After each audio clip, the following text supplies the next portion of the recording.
So I'm a 16-year-old male, and I live in the suburbs on the East Coast in a town with a population of about 25,000 people. It was a normal night a couple years ago. I don't remember exactly what I was doing that night, except that I was on my way home when this happened. I was in the car with my dad and my little brother. My dad is an alcoholic and used to verbally and physically abuse my whole family. And as much as I'd love to divulge into the horror of my upbringing, this is the only detail that is relevant, because even though my father is now sober, I'm still very uncomfortable around him. But my little brother was too young to remember much of when he was abusive, so they're much closer. So, when we ride in the car, my brother sits in the front, with my dad talking about whatever, and I sit in the back listening to music with my headphones falling into my thoughts while staring at the window. This night, while I was on my way home, was no different. I remember we were almost back, maybe about 5 minutes away, and we were coming up on a passing church. I got immediate goosebumps when I laid eyes on it. Then I was rushed with an overwhelming feeling of terror and couldn't look away from the church as we grew nearer and nearer. Fearing something bad would happen if I did. Now I listen to a lot of scary stories, and I have read many myself. I love to go to haunted houses and explore the woods and abandoned places with my friends. So, this was an unexpected feeling of terror on a completely normal night, surrounded by what I knew as a safe place. As we got near to the church, I can see two deer in front of it on the wire. One is laying on its side, and the other is standing. It has its head bent towards the other's stomach. The deer on his side is dead, and the other deer has giant black horns that almost look like the horns on the helmet Hela wears in the Marvel movie Thor Ragnarok. They were absolutely massive. Looked like the deer shouldn't have been able to support their weight. I am frozen in fear when I realize the one standing up is devouring the deer that was dead on his side. It looked up at me straight in the eyes. I felt cold and angry. I knew any intentions this thing had were malicious. This is weird, but locking eyes with it almost made me feel like it knew me. Like it stared into my soul and explored every nook and cranny in my brain. Thinking about the feeling still sends a shiver down my spine, because it was so unnatural, so uncomfortable, and terrifying. But you could say that to describe anything about this creature, honestly. The skin had begun to rot off its face, and I could see parts of its skull. It had sharp, shiny teeth, and was covered in blood. My father and brother didn't notice anything, and thought maybe I was seeing things. But that primal fear convinced me it was real, because I've never felt any kind of fear as real as what this felt like. I was truly scared for my life, and those few moments passing by this thing, I could feel its rage. It was almost tangible. It felt awful. I knew it wanted to kill anything or anyone, and it would do anything for the satisfaction. I was scared that me noticing it made me its next target, which would explain why I was the only one affected by its presence. My brother and father both were unalarmed enough to not even notice it, but thank God I was in the car, and we passed it, and that night went on as usual. I couldn't stop thinking about it though, so I went to the church the next day early in the morning and found the dead deer. All of its fur was skinned off, and it had a huge hole in it. Upon looking aside, I saw that its body was completely hollow. No blood or organs, no nothing. But it wasn't flat. It looked like it was still intact. It had just died and had no fur. It was gone before the day was over. I still have no idea what happened the night, but I haven't seen anything similar, and I don't know if it was a skinwalker or not. All I know is that it scared the hell out of me, and I hope I never see anything like it again.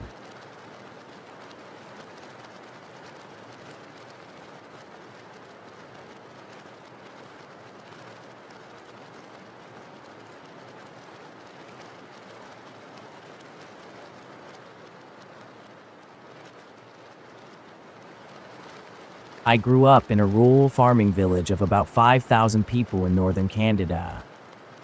I lived on my parents' farm about 25 minutes outside of the village. At the time, I never thought of this as being a supernatural related thing, because there are a few bears and packs of coyotes, who I never see, but you can hear them howling every night in the area. But my parents have always had terrible luck with raising farm animals. Our barn cats always disappeared or would show up around the house with patches of fur missing and exposed wounds. But we always assumed they were just fighting with other feral cats or animals. We had a small herd of about 14 sheep and 2 llamas to guard the flock. Maybe 30 chickens and 2 pigs, whose pens were more situated in the dense woods that surrounded our house and property. It sounds totally made up and hokey, but my parents actually got the house and 15-acre property at a really good deal because hay didn't grow well in the fields, and a previous owner had died on the property, and it was never solved if it was a suicide or if his wife had murdered him. It sounds fake, but it's definitely real. This is all while I was still in high school. Over the course of a week, there was a massive slaughter where all but one of our sheep was killed, and our smaller llama was slaughtered as well. It was bizarre, because none of them were actually eaten or dragged off. They were just slaughtered. There's no better word for it. It was a senseless, violent culling. We called the CO, and he came and killed 2 bears and trapped another. We heard later that our neighbor shot another, and it was thought that a mother bear with 3 yearling cubs had been the cause of the killing. According to the CO, it was a bizarre phenomenon and we were just terribly unlucky because none of our neighbors' animals were touched. Our nearest neighbors are about 1 kilometer away, but there's a cow field directly behind the field our sheep grazed in. A few months later, something came and scared half our flock of chickens to death. They just had, heart attacks, presumably, and died. None of them were touched. They all just were dead. And then, a few months after I came home from school one day, I always got home from school around 4 when the bus dropped me off while my parents didn't get home until at least 5. So I had to go and haul hay to the livestock and feed water to the chickens. It was almost summer, so it was warm and we let the chickens out to roam. Our yard had tons of bugs in it with tall grass, so they enjoyed it. I came home to find all of them dead. But what was even stranger was, there were no bodies.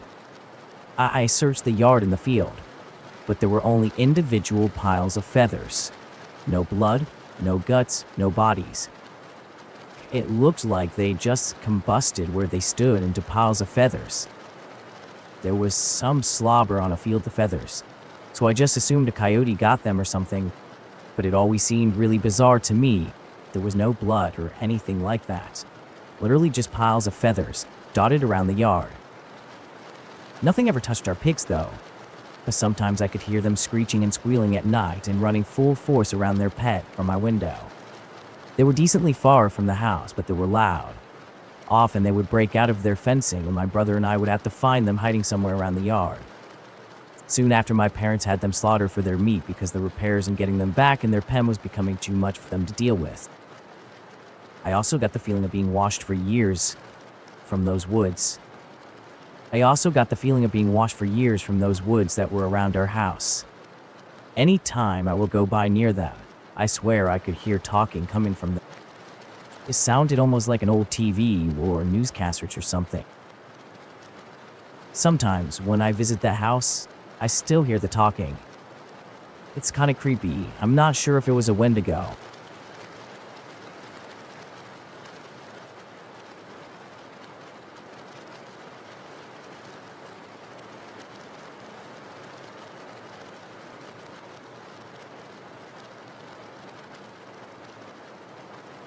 It was a summer just a few years ago. I slept in a bunk bed with my brothers in the room that we shared. I woke up one night from the top bunk. Like I said, it was summer, and it tends to get stuffy at night, so the window was open. I could hear a very slow, raspy breathing, and the sound of the screen from the window being scratched. I quietly rolled over onto my stomach, and looked over to the side of the bed down at the window. It looked like a man, but its features were just wrong. It was as pale as the moon, and bone-thin. It had long arms, and it had a hand with long fingers scratching at the screen of the window. Its eyes gave off a soft glow, and they sort of lit up the room a little bit. It was just looking around the room from behind the window. It wasn't even trying to get in. It was just examining the room. From what I could tell, it hadn't spotted me yet, and I couldn't get out of bed without it seeing me, so I just crawled to the other side of the bed, the side by the door, and I lay silently, terrified until morning. It left after about an hour, judging by the digital clock on top of the TV. The next morning, I went outside and studied the window. Whatever had been there had to have been at least 7 feet tall, because the window was about 5 feet off the ground and this thing was hunched over. A few weeks go by, and I go on a camping trip. My brothers were in Boy Scouts, and I was allowed to go on the camping trips with them, which I loved because I've always loved the forest. It was in this enormous forest in the middle of nowhere. The property belongs to someone from Scouts, and there's nobody else for miles. Everything goes fine. It was a fun day of fishing and hiking and s'mores. Everyone's about to get in their tents for the night. Then, everyone is silenced by an echoing, blood-curdling scream. It was definitely, absolutely not a fox, and there haven't been any mountain lions in the entire state for centuries, so it couldn't have been one of those either. Somehow, and I don't know how, everyone was able to get some sleep after that. I convinced myself to get into the big family tent, and soon, feeling safe and warm, I'm out cold. I woke up to the sound of the tent fabric being scratched at. I look around, and on one of the nylon walls, long scratches are being made periodically from the outside. I turn on the lantern hanging from the ceiling, and it stops. I can see its silhouette. It's the same thing from only weeks before. Large, tall, bone-thin with long arms and legs. It creeps away. It begins to do the same thing to the other tents around the campsite. I wait for it to finally leave, and I turn off the lantern, staring and in shock. I was somehow able to fall asleep. My dad's really into paranormal stuff, but I honestly don't know how he'd take all this. I haven't told it much, and every person who cared to listen just didn't take it seriously. I haven't seen it since, thank God, but whatever it was had followed me from my house in the suburbs to the forest out of town. I've always slept on the other side of the bed since then, away from my window.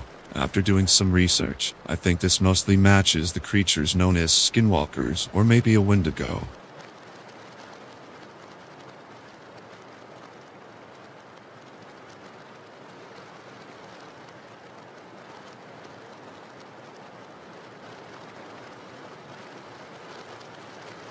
I am a 28-year-old from Southern Illinois.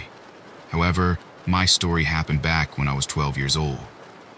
I'll start off by saying I'm a believer in the paranormal and cryptids, but I'm also not the type to imagine things. The town I live in is so small, it doesn't even register on a map. Anyways, I was across the street from my friend, Aaron's house, and planned to stay over that night playing PlayStation and making fun of Max after dark, as we always did.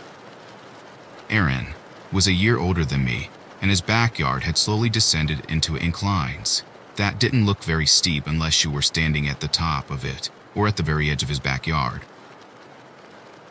Aaron had neighbors as well, who were all spread pretty far out on both sides of his home, who all had huge backyards. Beyond his backyard was a huge valley with a house at the top of both sides. To the left of the same valley was a small prairie, about an acre in size, and the right was a small wooded area, about an acre in size as well, with a small, meandering creek in it that separated Aaron's property from Ryan's and his brothers. This place holds many fond memories of times we would ride our bikes through it, play manhunt, or search for crawdads. On this summer's night, we were hanging out with our friends who were the friends of the kid family right next to the valley. They actually owned the woods as well. We were in a clubhouse with our friends that was about 10 foot by 10 foot, with a door facing their home. We were chilling when we heard a really loud rustling in the bush. It was dark out, but being junior high kids, we were at an age where we all thought we were tough guys, so we looked outside the window, at which point we saw something moving in the brush close to the woods, about where the woods end and the field begins. I'm not generally one to get creeped out, but for some reason, I was this time. We were no strangers to creatures of the woods like the possum, raccoons, coyotes, strange dogs, and the like, so we didn't think it was a huge deal to check things out. Once we were outside of our clubhouse, and about 100 feet from the edge of the woods, we heard a growl that was followed by a violent movement of the brush. Upon hearing this, we stopped feeling so brave and noped the heck out of there and back to the deck of Ryan's house. Ryan's younger brother told their stepdad that there was something out in the woods. Their stepdad owned a searchlight for boating and hooked it up for the woods and scanned around. Unfortunately, there was nothing there, which led to their stepdad telling us to stop being a bunch of pussies and to calm down. Then he turned and went back inside. Ryan and his brother decided to call it a night. It was well dark at this point. So, at this point, Aaron and I jumped on our bikes and hit the ramp we all built across the creek and headed back to his place. When we arrived, we parked our bikes and went inside. Once inside, we forgot all about the incident by throwing ourselves into PlayStation and Mountain Dew. Aaron's house was your standard mid-century ranch house. His folks used the connecting room between the kitchen and the garage as a TV room for Aaron to do his gaming. In this room was a set of French doors that led outside to their deck, which stood about 10 feet off the ground. At around 2 that morning, we stopped gaming and decided to talk school and girls, which eventually we strayed away from, in favor of speculating about what we might have heard in the woods earlier that night. A little way into our conversation about the woods, we heard a thump outside. It sounded like it came from outside and low to the ground, and shortly after the initial thump, we heard another one. The room we were in was dark, save for the glow from the television, and the volume was inaudible, as we had turned it quite low. Aaron got up and headed for the French doors that had those long vertical 1990s styles blinds covering them. I soon followed and we both peeked out from the opposite sides of the doors. From where we could see, there was a slumped down dark figure by the bottom of the steps to the deck itself. Initially, we thought it might be someone trying to break into his house, and with Aaron's stepdad being out to work on the midnight shift and his mom being a fairly sensitive, needs to be protected type, we decided to say nothing to his mom and save her any worry. Instead, we decided to sit and keep an eye on things by leaving the French doors and headed to the kitchen window for a better view. It was with a better view we noticed this thing was bigger than a man, but it was too hard to make out any further details because of how dark it was, and the fact that we were about 15 feet above it. The only other thing we could tell was that it was on all fours and facing the steps to the deck. It was then it began coming up the steps, but soon after paused. Aaron's dog, Damien, who looked a bit like Lassie if she had black fur, but with shorter hair, medium size, and a white spot on his chest, began growling at the doors of the deck. Aaron's mother was out, thanks to her sleeping pills and wine, but we decided we weren't going to get her just yet, as she hated being bothered. You could tell Damien was angry, but more in a protective manner, and less in an offensive manner. After a few minutes, we mustered up all our courage and flipped the lights on the back deck on. Whatever was out there bolted like a bat out of hell at this point. After this, we crept out on the back of the deck ourselves, with only a flashlight, and scanned the backyard. We never saw anything, but, being slightly scared and dumb kids, we decided to yell out to whatever was out there to never come back, because we had guns, a dog, and we'd mess it up if it ever returned. We went back inside, and despite how hard it was to do so, we tried to get some sleep. Aaron eventually crashed while I laid awake, petting Damien. Suddenly, I had the strange feeling of being watched again. The hairs on my arm stood up, and I had the urge to check the French doors again, at which this point I peeked aside. There it was, the dark creature on all fours, next to a tree stump at the left of the property of the hill. Taken aback, I decided to go get Aaron, which took a few minutes. When we returned, it was about 4 in the morning and the sun was beginning to light the sky slightly as it was slowly rising. The figure we saw next to the stump now was clearly a man. We couldn't believe what we were seeing, and soon turned towards each other, giving a look that said, "What the heck is happening?" Upon looking back out, we saw him walking through the fields before disappearing into the woods. To this day, I'm not 100% certain what this thing was. I used to think it was a werewolf or something like that, but the more I look into it, it could have just been some creepy guy being creepy. Why was he on all fours though? And why was he so large then? I will likely never know, but many people seem to think it was a Skinwalker or a Wendigo.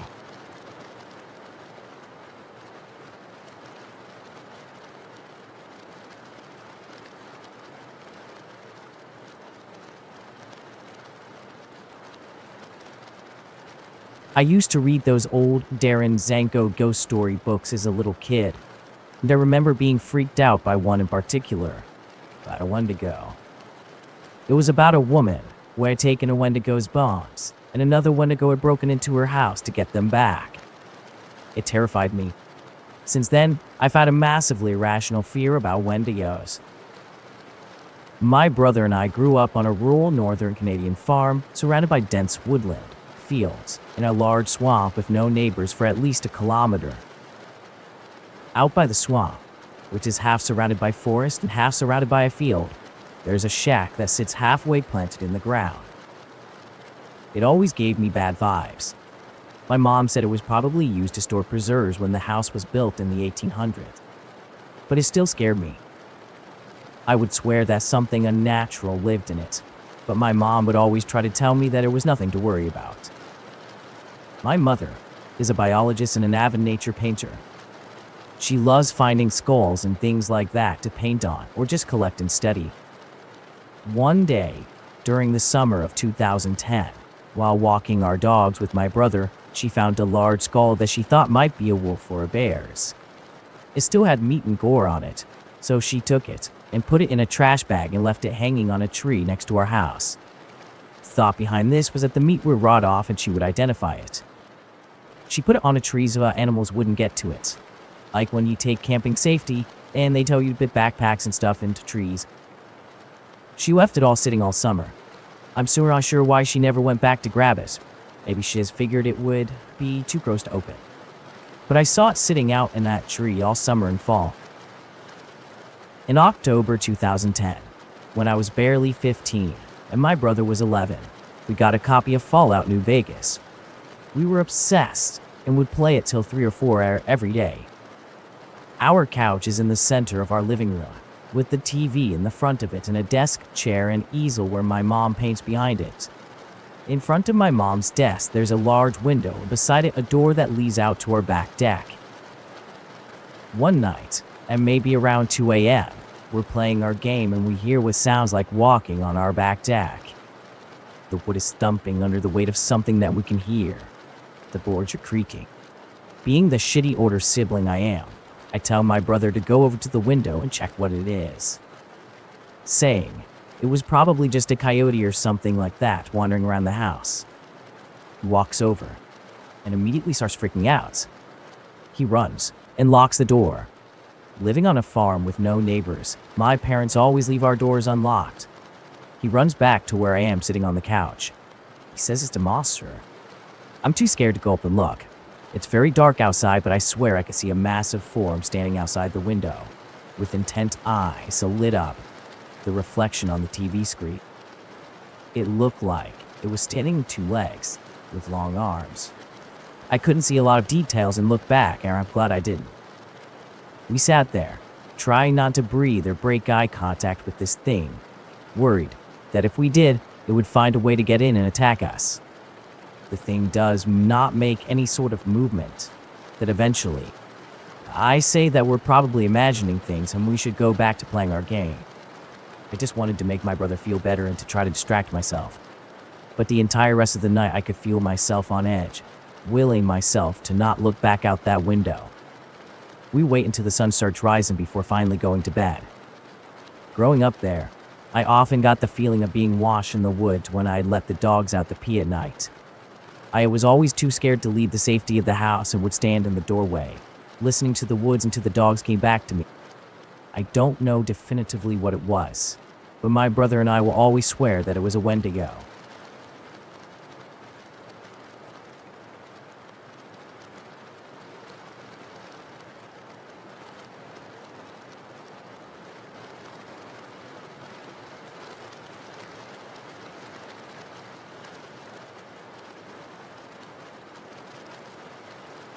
My older sister is the type of person to march to the beat of her own drum. This is a story about her. When she was younger, my sister was very interested in rodeos and the whole scene. My family has a pretty impressive legacy when it comes to the sport itself. My sister didn't compete, but had plenty of friends and family who did, and they'd often go watch them. Together, my sisters followed the rodeo circuit all over the Southwest. Sadly, the cowboy lifestyle isn't always so glamorous and can often lead to alcoholism, drugs, and depression. This, unfortunately, was something that took hold of my sister and got her in trouble with the law. She was looking at jail time, and my family and I were naturally concerned for her.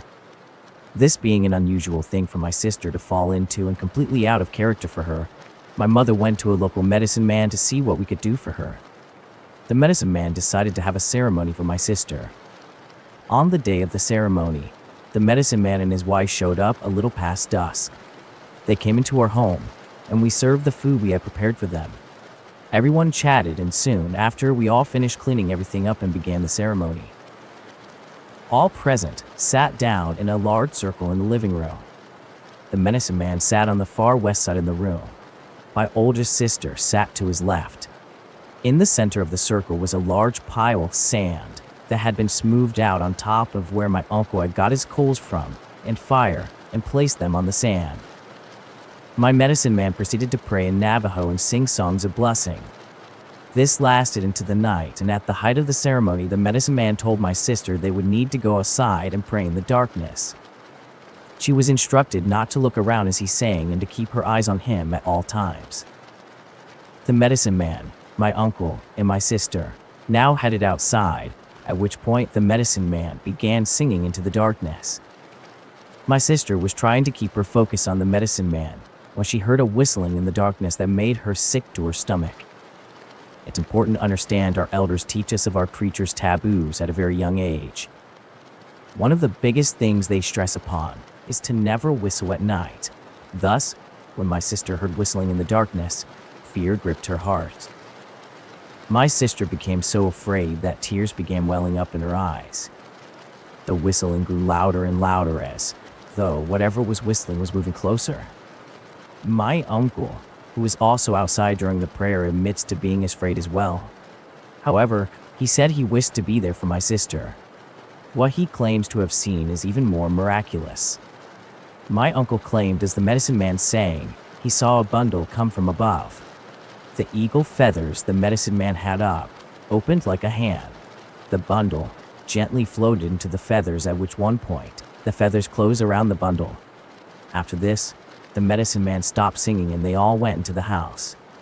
My sister stumbled in, clearly shaken from the experience, which the medicine man had noticed. My sister asked him what the whistling was, at which the man pointed out to inform her it was a skinwalker trying to call the bundle back to it. We all gathered round to see what was inside the bundle. The medicine man opened a leather pouch, and inside was a bone about 1 inch wide and 3 inches long. Examining it closer, we noticed the bone was hollowed out and there were other things within it, howled in place with twigs and dirt. The medicine man then dissected the bone to find hair and pieces of shirts that belonged to my sister, as well as a very tiny drawing of a woman behind bars. Whatever had been calling out to this bundle had very ill intentions for my sister. Amazingly and thankfully, after the ceremony, all my sister's charges were dismissed. I asked my sister what they did with the bundle, but she wasn't exactly sure. She claims to vividly remember being very afraid when the singing was being held outside. My sister is very stable emotionally and controls those emotions very well, so I can't even fathom how scared she must have been in that moment. Personally, I find it hard to believe these events are coincidental.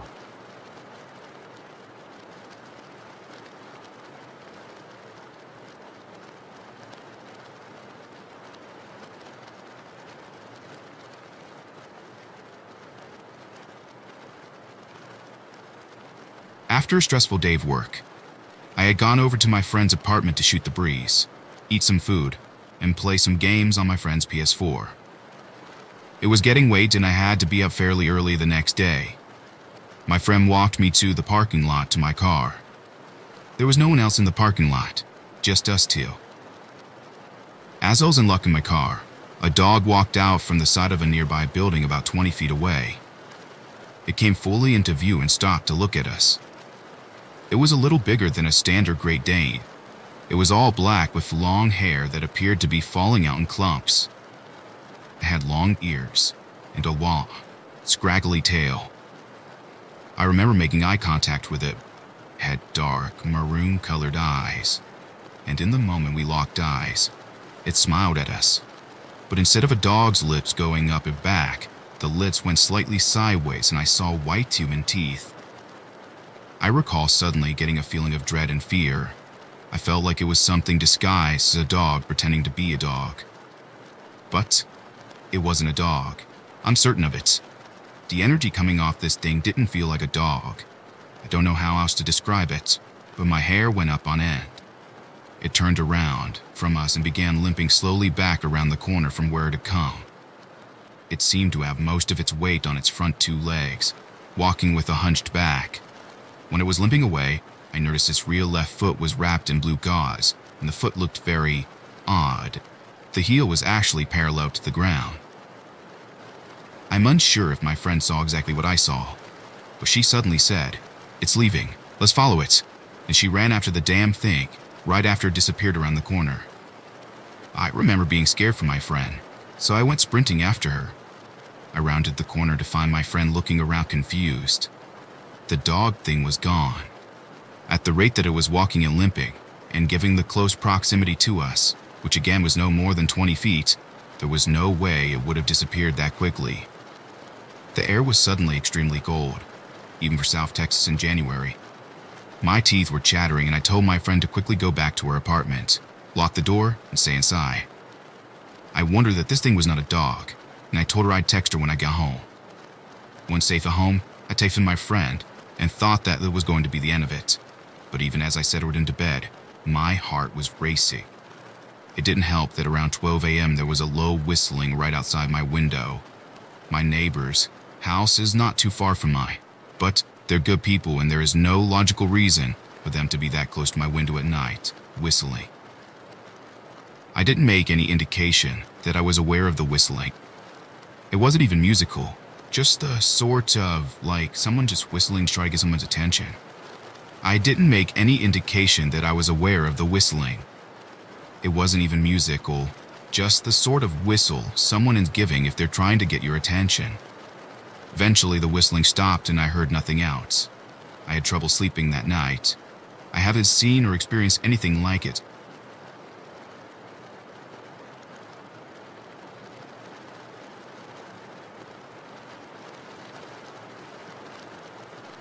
This story, though it might come across as cliché, is very, very true, as both I and those involved swear by it. I will also be changing the names of the people involved, including my own. Having said that, let's continue. So we've all heard the stories about the neighborhood Wendigo, Skinwalker, or Dogman, or whatever you want to call it. Boy in a house out in the country at night, you know the drill. That's why I was rather reprehensive towards the idea that my father, who was divorced by my mother a good 4 years ago, would be moving in with a girl named Janet. She lived just outside a small town called Winthrop in Washington State, which has a measly population of 420. Her home was situated on a hill, on a large and rather secluded property that featured access to a creek and train track by trail. She had a front yard that was damn near an acre, with a thin line of trees around the edge. The rest of it was a clearing that would allow her 2 dogs, Rusty and Ranger, to graze during the day. At night, though, the field would become so dark that I couldn't see past the midpoint in perfect conditions. On one end of the field was a small dirt road in which people like me and my father could access the property from the highway. On the opposite end, closer to the forest, was Janet's home. If one were to look over the field from Janet's porch, there was a fire pit to the right and a small garage to the left. My father had custody over me every other weekend, and lo and behold, I'd always be at Janet's home. Both Janet and my father smoked, and I'd sit with them during their nighttime cigarettes. With my back to the field, and them sitting facing each other and parallel to the house, we'd just chat for sometimes hours on end. One night specifically, in the middle of the summer, we were chatting along until my father stopped abruptly. He was an avid believer in the Second Amendment, and I saw his hand drift to his side and onto his .40 Smith & Wesson. He looked over to the field, and both me and Janet turned with him. The dogs went mad, barking into the darkness, and then silence. When I say silence, I don't mean a lack of human voices. I mean a heavy silence fell over the forest. We could no longer hear the ambient sounds of animals out in the woods. The dogs stopped barking, and even the trees seemed to stop swaying in the breeze. I turned just to catch a small white blur at the right corner of my vision. I followed it, and all I saw was the gated entry of the trail swinging open in the breeze. Silence firmed its grip on the forest, that is, until a small rodent caused a twitch in the grass near the gate. I imagine the movement caused this, but what I saw seemed inexplainable.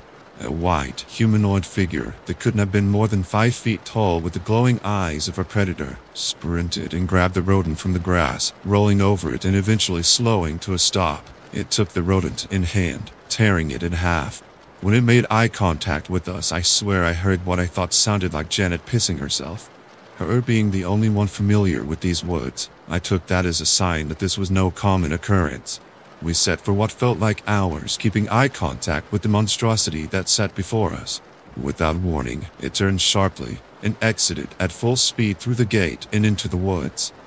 The rest of the night was quiet, though we all slept in the same room. We being Janet, my father, me, and my father's 40 cow. The next morning my dad and I packed hastily so we could return me home. Soon after, my father found a new place to stay in the center of Tacoma. His fondness of the outdoors seemed to wane after that experience, and we are yet to return to Janet's home.